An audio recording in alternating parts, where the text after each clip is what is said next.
नमस्कार जय जगन्नाथ। आज आमे जानिबा ईश्वरଙ୍କ पाखरे कांदिले कौन हुए। शास्त्र रे एही विषय रे कौन सबु लेखा होईची।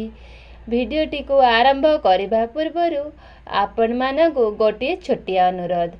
भिडियोटी की भल लागिले भिडियोटी को लाइक करंतु, शेयर करंतु। जदि आम चैनल पई सब्सक्राइब करनांती ताहले सब्सक्राइब भी निहाती कर दियंतु। पाखर थिबा बेल आइकन को दबाई दियंतु।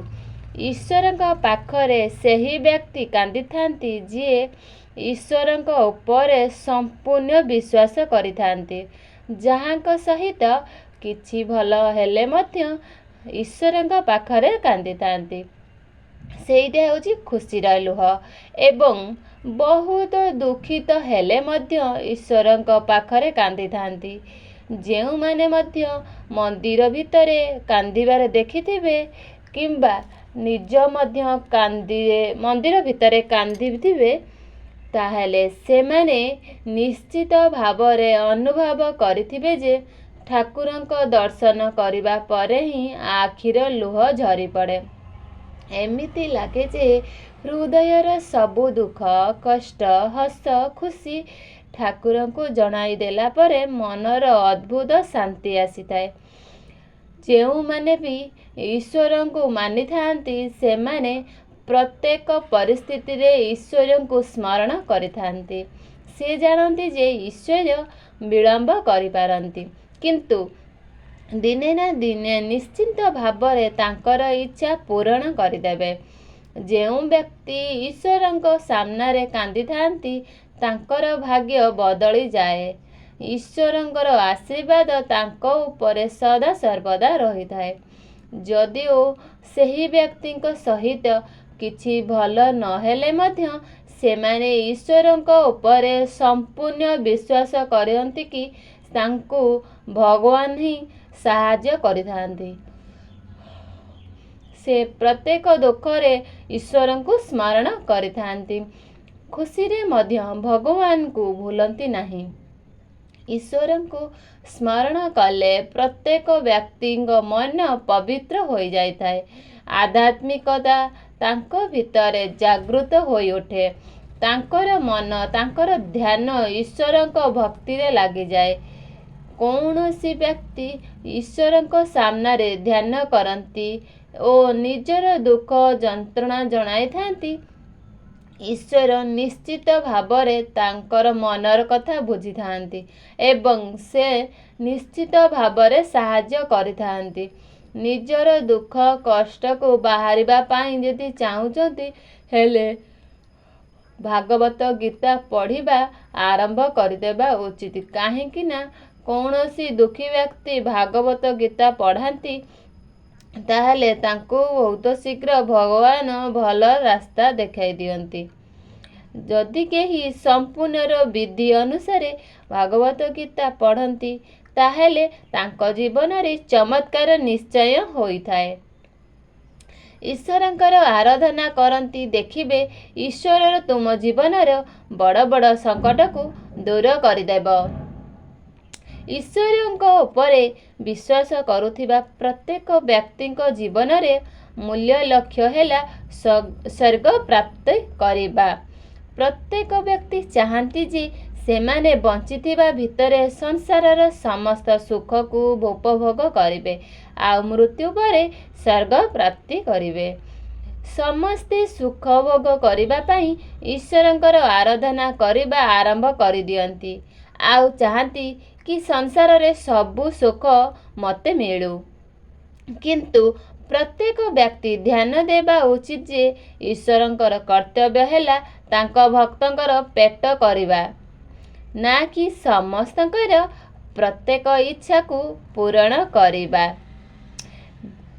जदि आपणଙ୍କର सबु इच्छा को पूर्ण करबाकू चाहुचंती ताहेले आपणको सही अनुଯାयी कार्य मध्य करबाकू ही पड़िबो। भगवान मध्य एही पृथ्वी रे जन्म नेइथिले एवं अनेक संघर्ष करेश करिथिले।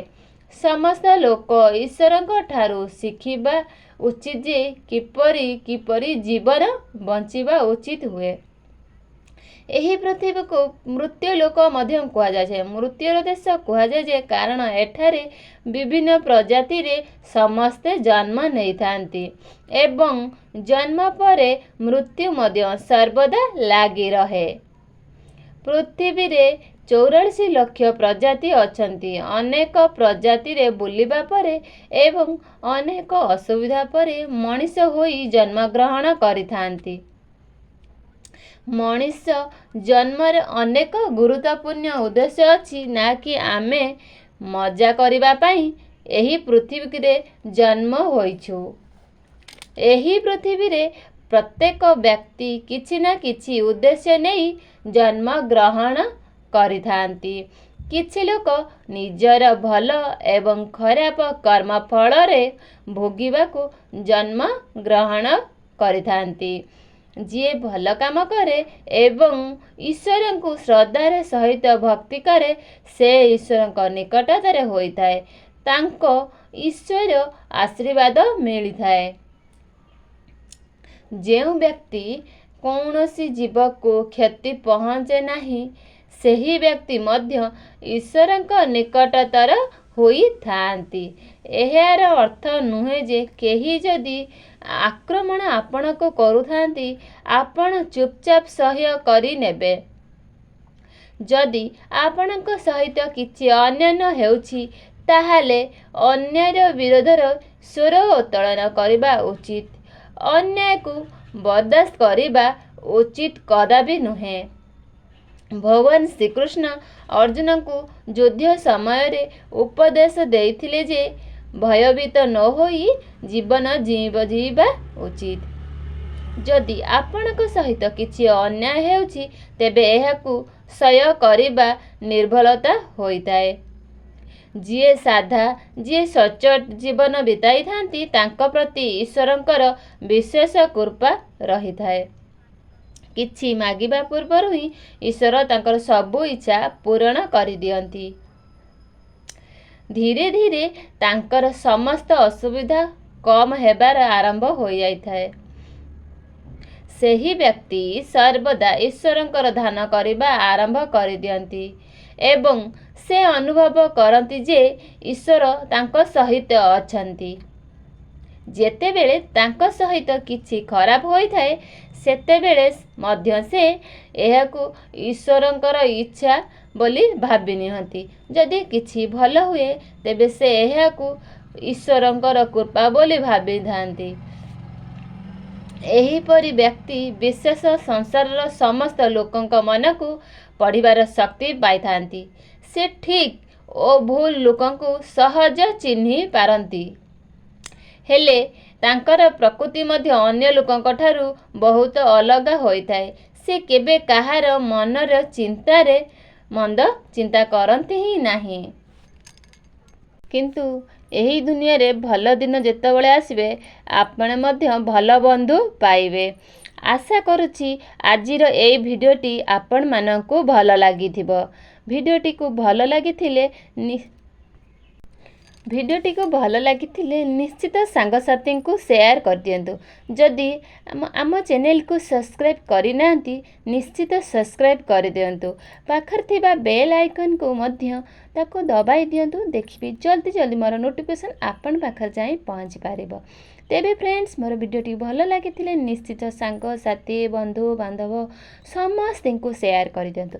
ତେବେ ଦର୍ଶକ ବନ୍ଧୁ, ଏପରି ଭିଡ଼ିଓ ଯଦି ଆଉ ଚାହୁଁଛନ୍ତି ଦେଖିବା ପାଇଁ, ନିଶ୍ଚିତ କମେଣ୍ଟ ମାଧ୍ୟମରେ ବି ଜଣାନ୍ତୁ। ଜୟ ଜଗନ୍ନାଥ।